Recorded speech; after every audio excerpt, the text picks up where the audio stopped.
15 billion മനുഷ്യരാണ് 19-ാം 20-ാം നൂറ്റാണ്ടുകളിൽ ജനിച്ചത്. എന്നാൽ അവരിൽ വെറും 7 പേർ ഇല്ലായിരുന്നുവെങ്കിൽ ലോക സമ്പദ് വ്യവസ്ഥയും ലോകം തന്നെയും ഇത്ര വ്യത്യസ്തമാകുന്നില്ല എന്ന് ചിന്തിച്ചു പോകും.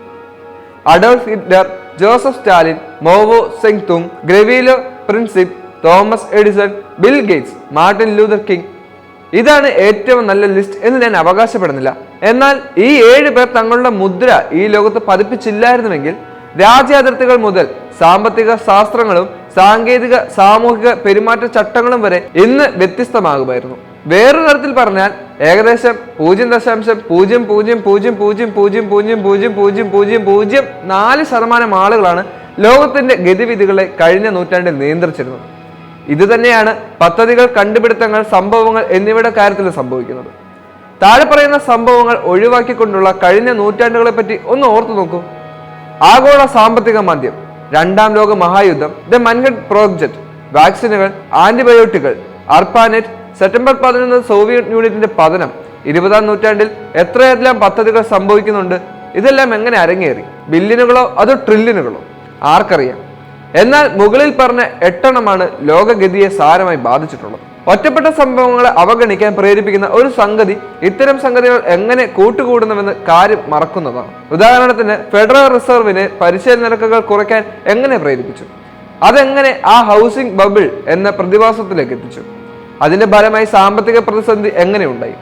ഇതേ തുടർന്ന് ഉദ്യോഗ ലഭ്യത എങ്ങനെ കുറഞ്ഞു? അതോടെ ആയിരക്കണക്കിന് ആളുകൾ കോളേജ് വിദ്യാഭ്യാസം നേടാനൊരുങ്ങി. അതിനായി $1.8 ട്രില്യൺ വിദ്യാഭ്യാസ വായ്പ അനുവദിക്കപ്പെടുകയും അതിൽ 10.8% തിരിച്ചടവ് മുടങ്ങുകയും ചെയ്തു. പ്ലെയിനുകൾ തട്ടിക്കൊണ്ടുപോയ 19 പേരുമായി ഇന്നത്തെ വിദ്യാഭ്യാസ വായ്പയുടെ ഭാരത്തെ ചേർത്ത് വയ്ക്കുന്നത് സഹജബോധത്തിന് നിരക്കുന്നതല്ല. എന്നാൽ ഒറ്റപ്പെട്ട ചില സംഭവങ്ങൾ നിയന്ത്രിക്കുന്ന ഈ ലോകത്ത് അതാണ് സംഭവിച്ചുകൊണ്ടിരിക്കുന്നത്.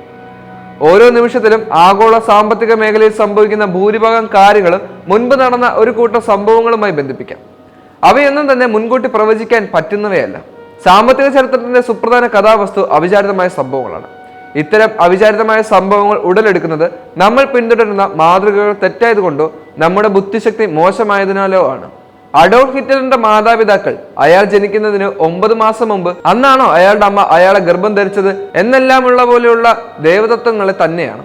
സാങ്കേതിക ശാസ്ത്ര മുന്നേറ്റങ്ങളും ഇതുപോലെ പ്രവചിക്കാനാവാത്തവയാണ്. ജോനാസ് സൽക്ക് നിരാശനായി ഒരു വാക്സിൻ കണ്ടുപിടിക്കാനുള്ള ഉദ്യമത്തിൽ നിന്നും പിന്തിരിഞ്ഞെങ്കിൽ ബിൽ ഗേറ്റ്സ് ഒരുപക്ഷെ പോളിയോ പിടിച്ച് മരിച്ചേനെ. വിദ്യാഭ്യാസ വായ്പയുടെ വളർച്ച നമുക്ക് മുൻകൂട്ടി കാണാൻ പറ്റാത്തത് ഒരു വിമാനത്താവളത്തിലെ സുരക്ഷാ ജീവനക്കാരൻ ഒരു ഹൈജാക്കറുടെ കഠാരി ആ സെപ്റ്റംബർ 11 പിടിച്ചെടുത്തതുകൊണ്ടാണ്. ഇത്രയൊക്കെ ഉള്ളൂ ഈ വക കാര്യങ്ങളെല്ലാം. ഭാവിയെ നിക്ഷേപങ്ങളെ കുറിച്ച് ചിന്തിക്കുമ്പോൾ ഏറ്റവും മോശമായ സ്ഥിതിയായി നാം എടുക്കുന്നത് ആഗോള മാന്ദ്യമോ 2ാം ലോക മഹായുദ്ധമോ പോലുള്ള സംഭവങ്ങൾ തന്നെയാണ്.